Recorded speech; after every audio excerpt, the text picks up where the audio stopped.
All right, so our fetal boards for this month is asthma and pregnancy.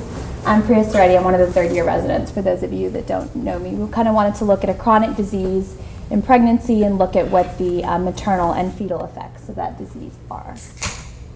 So some of the objectives of today's presentation are going to be to discuss the pathogenesis and diagnosis of asthma, to learn to interpret the results of some basic pulmonary function tests like FEV1, learn how to obtain a pertinent history from a patient with asthma, look into the monitoring and management of asthma in pregnancy, describe some of the maternal and fetal effects of asthma, learn how to treat asthma with the appropriate medications, generally describe the indications for referral of a patient with more severe asthma, and learn how to manage an acute exacerbation of asthma in the ER, such as if they come into our labor unit triage.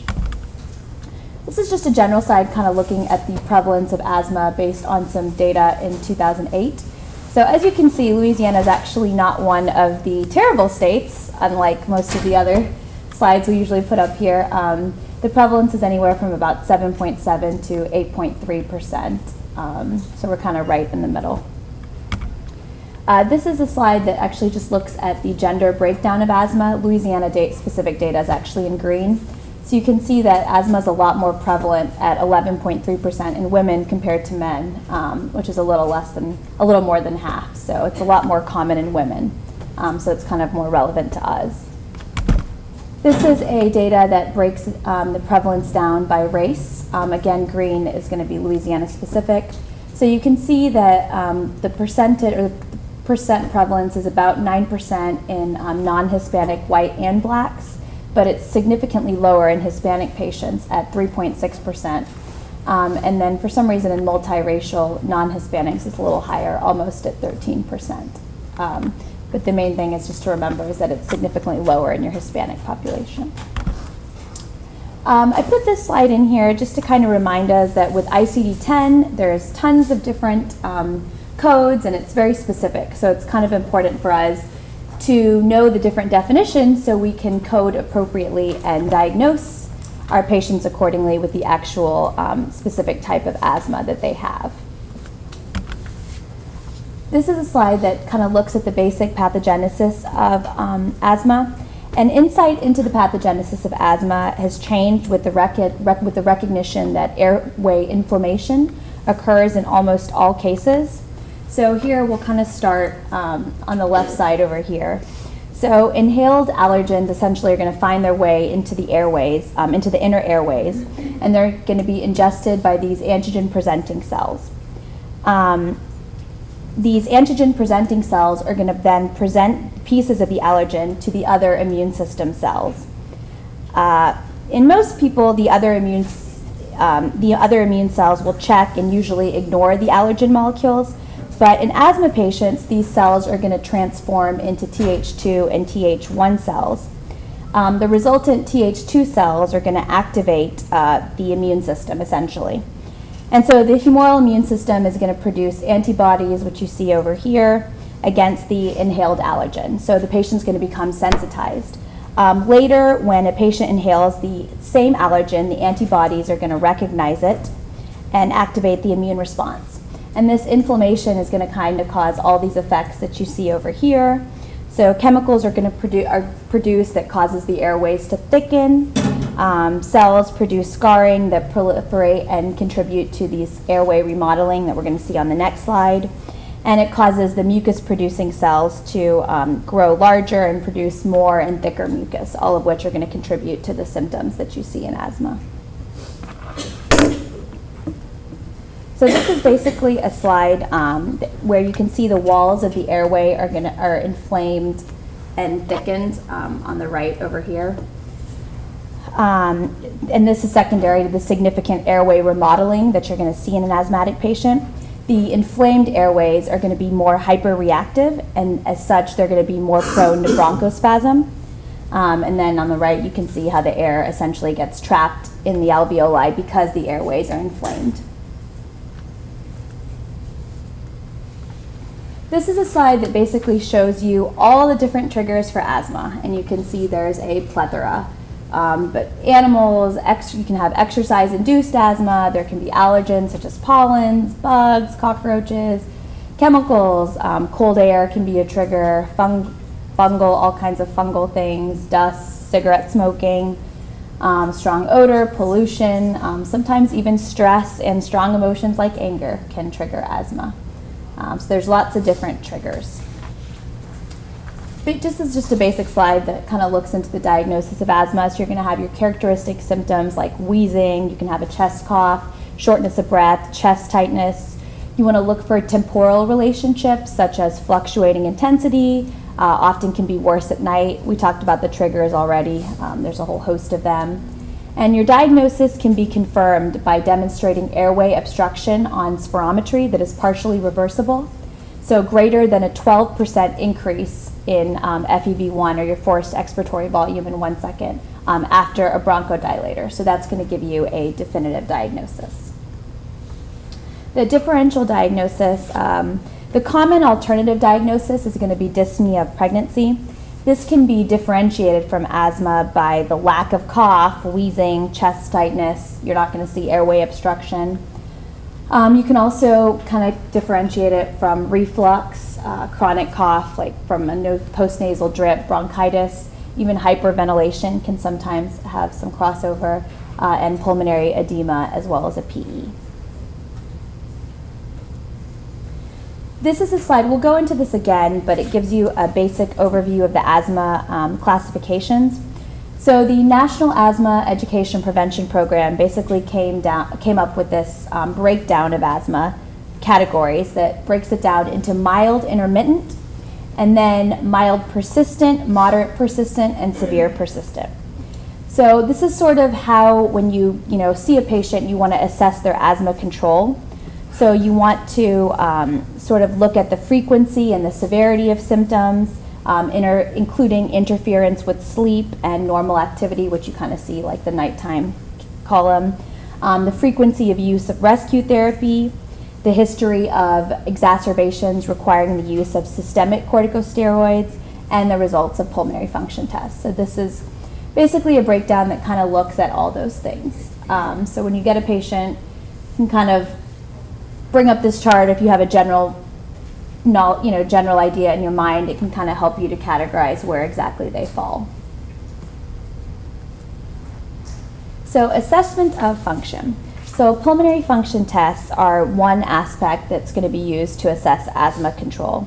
Spirometry is going to be the preferred method of assessing pulmonary function, but peak flow measurement or peak expiratory flow rate is an acceptable alternative. The peak flow is the maximal rate that a person can exhale during a maximal expiratory effort after a full inspiration. In other words, it's the measurement of the maximum amount the patient can blow out in one breath. So the peak flow measurement is going to correlate well with your FEV1 or your forced expiratory volume in 1 second. The FEV1 is going to be your single best measure of pulmonary function, but measurement's going to require a spirometer, which is a little less convenient. So the peak flow measurement can be used as a substitute to sort of detect changes or trends in a patient's asthma control because it's really convenient. It's cheap. There's portable meters that patients can just keep with them, so it's very easy to do for patients at home. So it's a great way to assess control sort of on the go. Without requiring an office visit and things like that.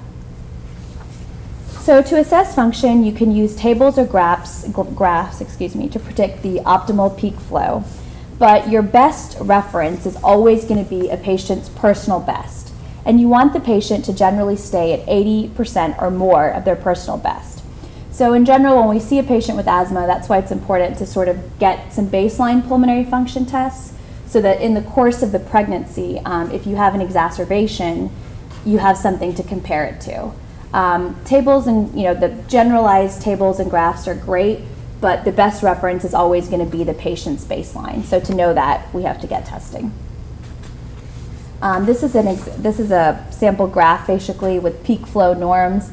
So if you look at an average patient, let's say age 30 at 5'5", their average is going to be about 448 liters in minute. In a pregnant woman, the typical peak flow should be anywhere, sorry? Milliliters. Oh, it's liters per minute? Yeah.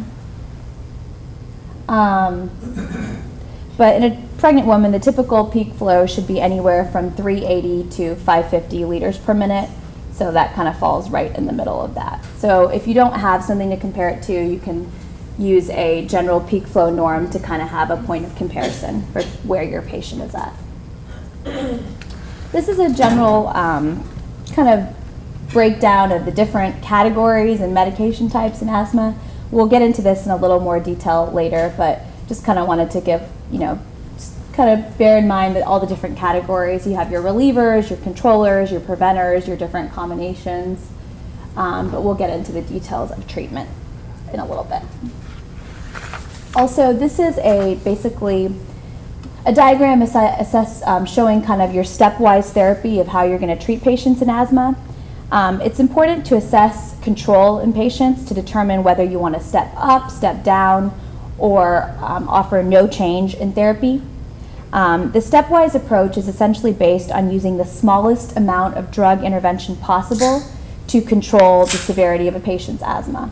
So you see on the right side that it says if step down is possible, if the asthma is well controlled for at least 3 months, you want to consider step down because again, you want to keep the patient on the least amount of medication needed to control the asthma. And we'll get into this a little later when we get into the specifics of medication. But just wanted you to kind of bear this in mind that it's sort of a stepwise thing, to control asthma, it's a stepwise system, and so you sort of want to add medications as you go rather than just throw everything at them at once to establish control. So asthma in pregnancy. It's common. It's going to affect about 4 to 8% of pregnant women. We all see it all the time. Short version, pregnancy usually does not affect asthma. Likewise, asthma usually does not affect pregnancy, but of course there's going to be some caveats to this. The physiological changes in pregnancy, there's going to be an almost 50% decrease in tidal volume, which occurs at the expense of about an 18% decrease in the functional residual capacity. And then that's why you get the resulting hyperventilation of pregnancy that results in a compensated respiratory alkalosis. But in general, in pregnancy, there's going to be no effect on your forced vital capacity, your peak expiratory flow rate, or your FEV1, or forced expiratory volume in 1 second. So that's why you see at the top your FEV1 and your PFR, they're unchanged in pregnancy. So the pulmonary function tests are going to be very useful, and it's going to be very useful to establish a baseline in your patient because there's going to be no change in pregnancy. Some of the anatomic changes we're going to see in pregnancy, the level of the diaphragm is going to rise by about 4 centimeters. Your transverse diameter of the chest is going to increase by about 2 centimeters. These changes are going to account for the decreased residual volume as the lungs are relatively compressed during forced expiration, but of course your ventilation is going to remain unimpaired. So asthma exacerbations in pregnancy. Overall, pregnancy is not going to affect asthma, and control at conception is likely going to persist throughout the pregnancy. But statistically, just to kind of counsel patients, 50% of asthma symptoms are generally going to be unchanged throughout the pregnancy. About 25% of symptoms are going to get worse, and about 25% of symptoms are going to get better. So you don't necessarily know how your patient is going to react to the pregnancy. So this is a study that basically looks at asthma exacerbations in pregnancy. This was a large prospective study done in 2003, which basically found that pregnant patients with mild asthma had exacerbation risk of 12.6% and a hospitalization risk of 2.3%. Patients with moderate asthma had an exacerbation risk of around 25% and a hospitalization risk around 6%.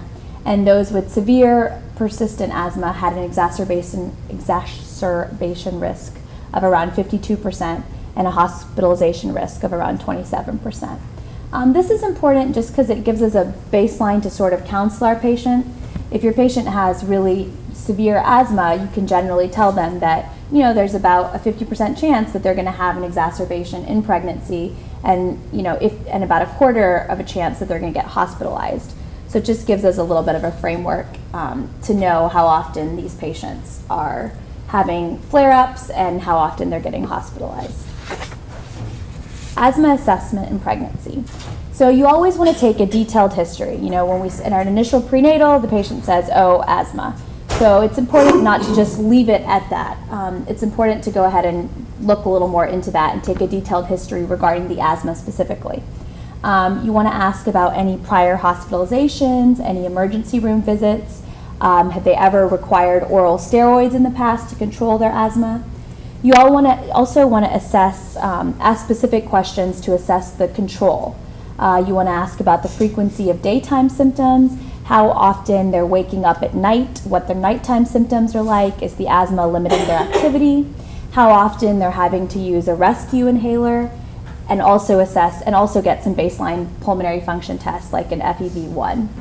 Also want to assess their smoking history and effect of any prior pregnancies on asthma control or severity, because that can give you an idea of how they're going to respond in this pregnancy. If they tell you, "Oh, last time I was pregnant, I had a bunch of exacerbations," that gives you an idea that maybe that's going to happen again. So it's something to look out for and make sure that you're really paying attention to their asthma control to prevent acute exacerbations.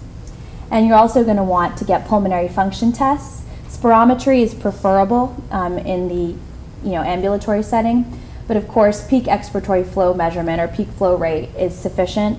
And if your patient has more severe asthma, if they already have a peak flow monitor, that's a great way for them to sort of continually check on their asthma on an outpatient basis as well to see what their control looks like.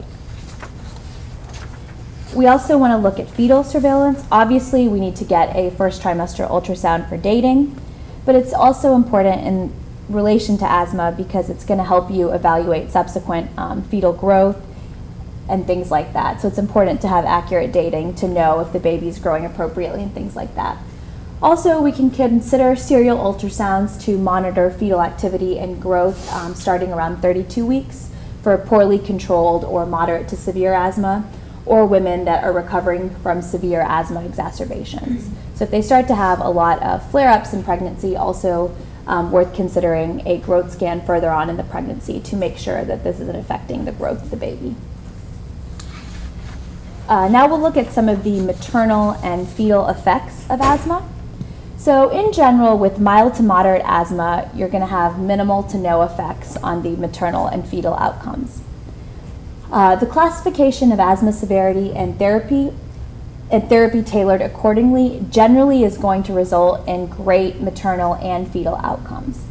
However, suboptimal control can result in increased maternal and fetal complications. Some of the complications that some of the research has shown can be there's an increased rate of preeclampsia, some association with increased preterm birth, low birth weight or IUGR, and some data has shown an increased need for C-section. So the first study we're going to look at was called Asthma Symptom Severity and Drug Therapy. It was a prospective study of effects on 2,205 pregnancies, and it was published in 2003. This was a study done at Yale. And their objective was to prospectively examine in pregnant women whether asthma or asthma therapy influenced preterm delivery, IUGR, or low birth weight. They enrolled 873 pregnant women with a history of asthma and around 1,000 with no asthma history. Asthma symptoms, medication, and severity were classified. The results of the study was they found that preterm delivery was not associated with asthma diagnosis, severity, or symptoms, but was associated with the use of controller medications, specifically oral steroids and theophylline. Gestation was reduced by 2.22 weeks in women using oral steroids daily, the p-value was significant, and 1.1 weeks after theophylline use during pregnancy. Both of those were statistically significant. They also found a 24% increased risk for IUGR with each increased symptom step, meaning that we saw that stepwise diagram essentially that showed you, adding medications as the asthma got more severe. So with each increased class of asthma, there was an increase in the risk of IUGR. So the conclusion of this study was they found no effect of asthma symptoms or severity on preterm delivery, but they observed increased risks of preterm delivery associated with the use of oral steroids and theophylline. They also, from this study, found that IUGR was associated with asthma severity, which possibly may reflect a hypoxic fetal effect from more severe asthma, as well as when they're having severe asthma exacerbations. The next study was called Asthma During Pregnancy, and it was published in 2004. This was a multi-center prospective observational cohort study that was conducted over 4 years at 16 different university hospitals. The objective was to determine neonatal and maternal outcomes that were stratified by asthma severity during pregnancy. The methods, asthma severity was again defined according to the National Asthma Education definitions, and modified to include the medication requirements. So the general results is they found no significant differences in the rates of preterm delivery less than 32 weeks or less than 37 weeks. They also found no significant differences for neonatal outcomes among the mild group compared with controls.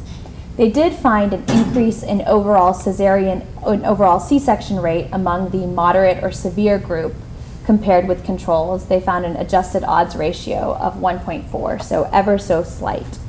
But they found no other significant differences in maternal complications.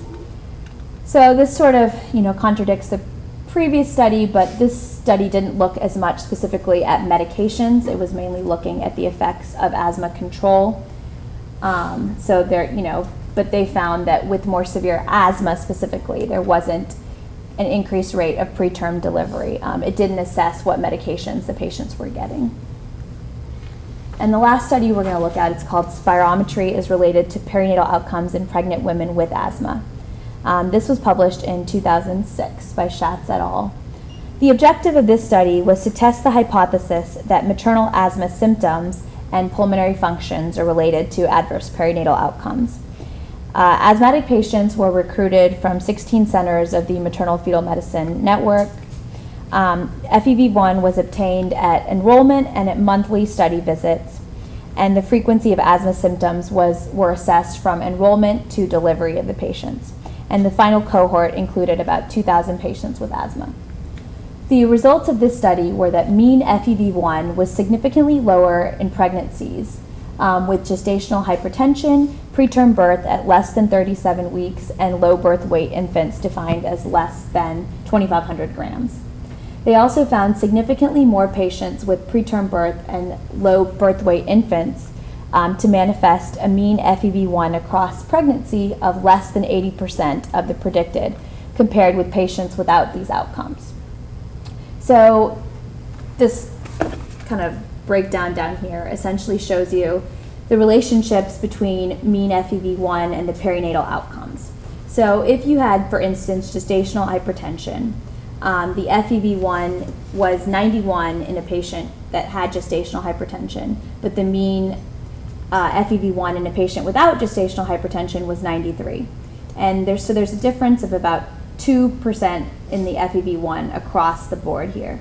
So it's not a huge difference, but it was statistically significant. So the conclusion was that they found a significant relationship between a lower FEV1 during pregnancy and an increased risk of gestational hypertension, low birth weight, and preterm delivery before 37 weeks. Some of the intrapartum concerns we want to think about with asthma is you want to make sure that you're adequately hydrating your patient. You also want to make sure they have adequate analgesia to decrease the risk of bronchospasm. Lumbar anesthesia such as a epidural or combined spinal epidural can reduce your oxygen consumption and minute ventilation during labor. Also, if they've had current or recent oral steroid use, you can consider doing IV corticosteroids. You can do hydrocortisone every 100 to 125 milligrams Q8 in labor and for 24 hours after delivery to avoid an adrenal crisis. So if they have a history of asthma and it's not well controlled, maybe just, you want to kind of ask, hey, have you taken any recent oral steroids? And if so, go ahead and start them on some IV steroids during labor to prevent an adrenal crisis. Treatment of, so now we'll look at the treatment of asthma in pregnancy. So management generally emphasizes treatment of airway inflammation to decrease the airway responsiveness and prevent your asthma symptoms. Essentially, there's no change needed to medications in pregnancy or breastfeeding. And optimal management of asthma is going to include objective monitoring of your lung function. So you want to establish baseline pulmonary function tests, and then if needed, get them throughout the pregnancy if the patient is having exacerbations. You want to, of course, counsel and educate your patients on how to avoid their asthma triggers. And again, patient education is going to be really important. And you want to use a stepwise therapy to maintain normal pulmonary function. So again, we'll go in, this is a little overview of the medication types, and then we'll go into a little bit of a breakdown of the specific medications. But you can see you have your relievers, which is going to be your short-acting beta agonists, such as albuterol, which we commonly use. And then you can have your controllers, which are going to be your long-acting beta agonists, such as like salmeterol, things like that. Your preventers, which are going to be your inhaled corticosteroids, and then your combinations over here, like budesonide and formoterol and things like that.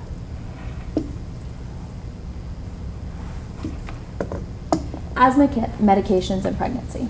So you have your relievers, which are going to be your short-acting beta agonists like albuterol, and also less commonly your anticholinergics. You have your preventers, which are going to be inhaled corticosteroids, your leukotriene receptor antagonists, such as like Singular, things like this. Controllers, which are going to be your long-acting beta agonists, and then your combination medicines, which are going to usually be a combination of a long-acting beta agonist and a corticosteroid. So just to go a little bit into detail in the specific categories, so your relievers, again, are going to be your short-acting beta agonist. Albuterol is going to be your preferred medication in this category, simply because we have the most safety studies on albuterol, so it's why it's the preferred medication in pregnancy. Also in this category is going to be your anticholinergics like ipratropium. There's limited safety data regarding this in pregnancy. It's thought to be class B. There's just not a lot of studies about the use of ipratropium specifically in pregnancy. Your preventers are going to be your inhaled corticosteroids. Budesonide is going to be the preferred medication in this class, again, simply because we have the most safety studies using budesonide. And then you have your leukotriene receptor antagonists, such as Singular, things like that. And again, there's more limited pregnancy data regarding the use of this, so it's just less commonly, it's not your preferred medication. Then you have your, so leukotriene receptor antagonists specifically, there's limited pregnancy data. In 2007, there was a study done in which 96 women were exposed to leukotriene receptor antagonists, and they found a slightly decreased birth weight. As well, in 2009, there was a study looking at Singular or montelukast, and it was a prospective study done at 6 centers with 2 control groups. 180 women were exposed, and they found a 120 gram lower average birth weight, which was likely related to the more severe asthma, is what they speculated. And on average, these patients delivered 1 day earlier. Again, not significant, but that's what they found in the study. Your controllers are going to be your long-acting beta agonists, such as salmeterol. It's going to be class C. Formoterol, again, there's limited human data with these medications, but of course, if your patient needs it, you're going to use it. There was a study in 2014 that used a large database of pregnant asthmatics. They compared 547 women that were on long-acting beta agonists, such as salmeterol, versus around 3,700 that were on inhaled steroids, and they found no increase in low birth weight or small for gestational age babies between the 2 groups. And then you have your combination medications, which is going to be like a long-acting beta agonist and your corticosteroid, and one that we commonly see is Symbicort.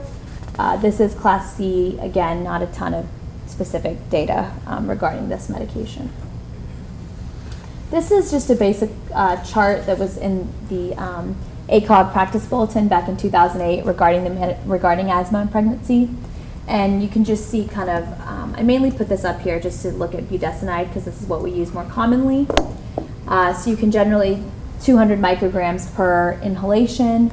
A low dose is you're gonna recommend like 1 to 3 puffs. If your patient needs more of a medium dose, they can use a little more than 3 to 6 puffs. And then if they need a high dose, it's more than 6 puffs. So that's kind of how you're going to dose the medication in terms of how much medication they need. Then there's going to be some non-pharmacologic approaches to the treatment of asthma. Of course, you want to identify and control and avoid environmental triggers. Identifying and controlling your environmental factors such as allergens and irritants that are going to contribute to asthma severity, especially tobacco smoke, can lead to improved maternal well-being with less need for medication. So that's why patient education is so important. Patients can also take specific measures to reduce mold, dust mite exposure, animal dander, cockroaches, and other environmental triggers that may be important. So it's really important to kind of identify the environmental triggers and then talk to your patient about how they can sort of control these. You always also want to minimize exacerbating conditions such as reflux, rhinitis, sinusitis. So if your patient's having a lot of reflux symptoms, you want to go ahead and also treat that as well so it doesn't cause their asthma to flare up. And then again, you want to improve your patient education. So you want to talk to them about self-monitoring, how to correctly use an inhaler, give them a plan for long-term management. So what are they going to do if they're at home and they start to feel like their asthma is worsening? You want to talk to them about how to treat themselves at home before it gets worse and they have to come into the emergency room. And again, how to handle signs of the worsening asthma so that they can control it and keep it from getting worse. Now we'll talk a little bit about when you want to refer your patient to an internal medicine doctor or a pulmonologist. So general recommendations for what we can sort of manage ourselves as OBGYNs are obviously mild intermittent asthma. They're not requiring any daily medications. They're using the albuterol as needed.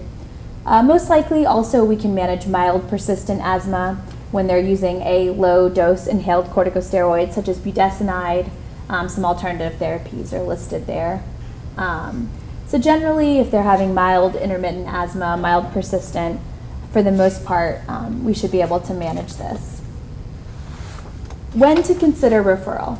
If they're having moderate persistent asthma, so they're using a low dose inhaled corticosteroid and salmeterol, or a medium dose and possibly salmeterol, or if they're having severe persistent asthma with high dose, certainly we want to consider possibly referring them.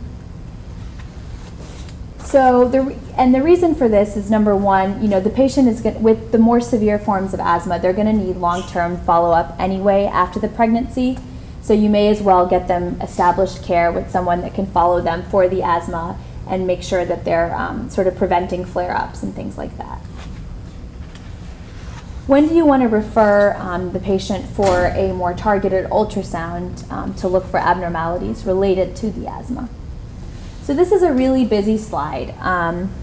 This data was published in 2015 out of Europe, but basically it looks at specific congenital anomalies after exposures to different asthma medications.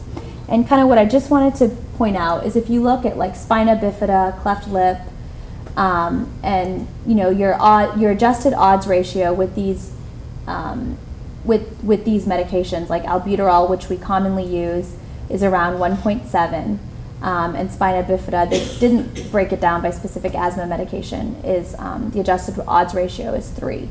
So there is an increased risk of some of these abnormalities.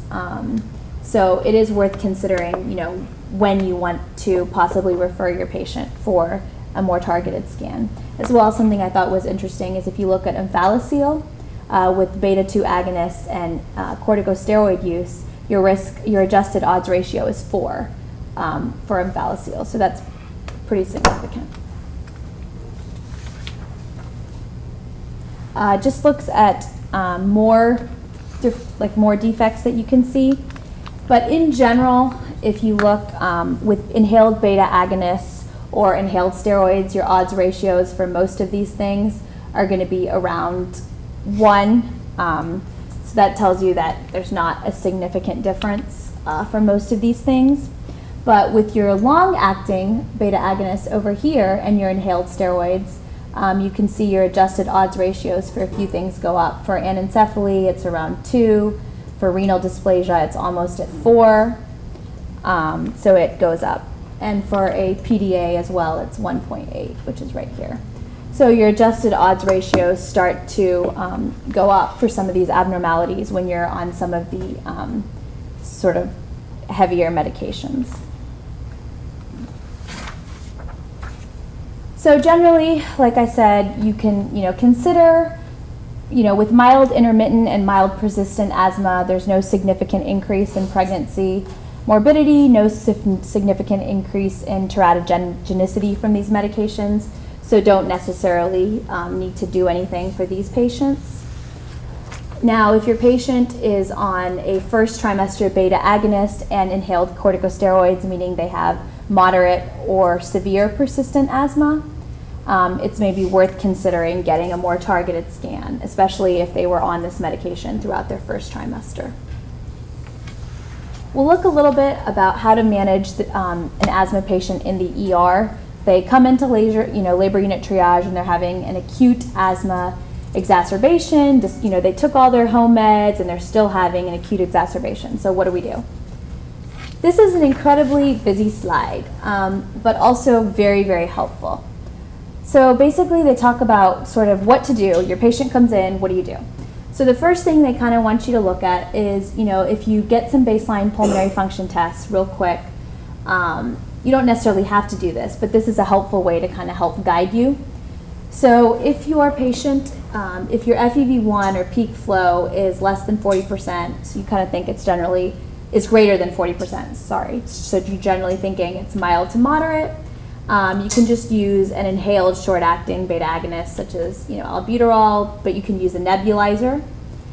Now, if your FEV1 is less than 40%, they want you to go ahead and use a high-dose short-acting plus ipratropium by nebulizer, and they want you to go ahead and use an oral corticosteroid. And obviously, if your patient is an impending or actual respiratory arrest, then they want you to go ahead and consider intubation and mechanical ventilation and all that kind of stuff. But general breakdown, so once you kind of give them this basic treatment, then you sort of want to repeat your assessment of the patient. And this is important because you want to see what happens to your peak flow or your forced expiratory volume in 1 minute, in 1 second, sorry. So if it improves your FEV1 to 40 to 69% of the predicted or the patient's personal best, that's considered a good response, okay? But if it is less than 40%, if it stays less than 40%, that's considered an incomplete response. So in general, it's a very busy slide, but what to take away from this is basically based on how your patient responds to the medications, that's going to guide what you do from there, which is sort of common sense. But there's some specific criteria that we can use specific to the numbers. So if it's greater than 70%, it's a good response, patient's kind of safe to discharge home. And we'll talk about the details of this on the next page. But on the next slide, sorry. If it's an incomplete response, meaning their FEV1 only improves to about 40 to 70%, then you kind of want to individualize treatment, but definitely consider hospitalization. And then if the FEV1 stays less than 40%, then we definitely need to admit. So this is basically a slide that essentially summarizes that. But if with treatment, you can get to 70% or more of the patient's personal best FEV1, they're safe to discharge home. But if with treatment, you can only get to about 50 to 70% of the patient's personal best, then you need to individualize the treatment, consider admission, just sort of evaluate the patient more closely to determine what the follow-up course for them. But if with treatment you cannot get above 50% FEV1 of the patient's personal best, then they need to be admitted immediately.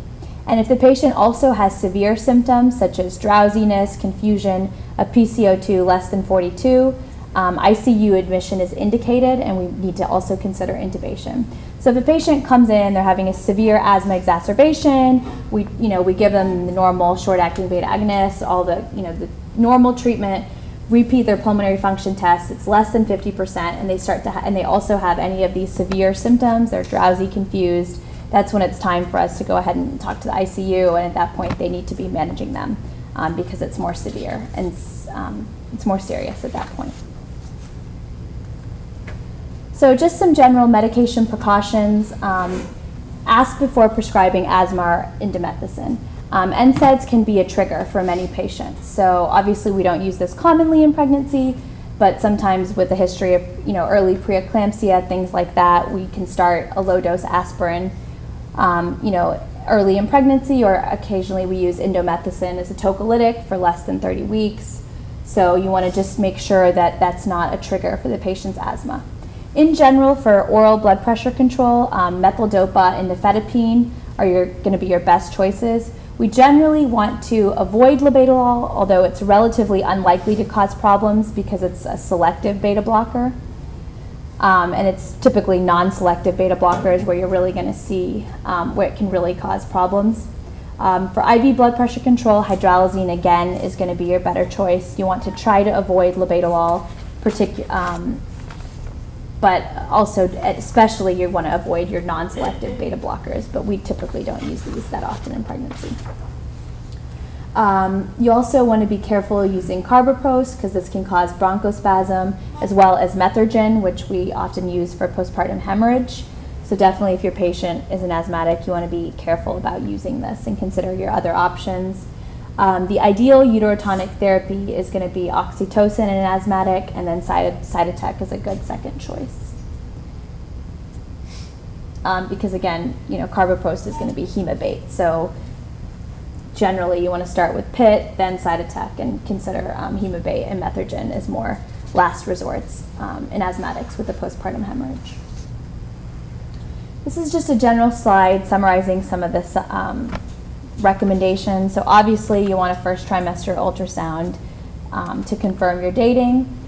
Definitely you want an anatomy scan, and then later on you can repeat your ultrasound around 28 to 32 weeks and every 4 to 6 weeks for patients with moderate to very severe asthma.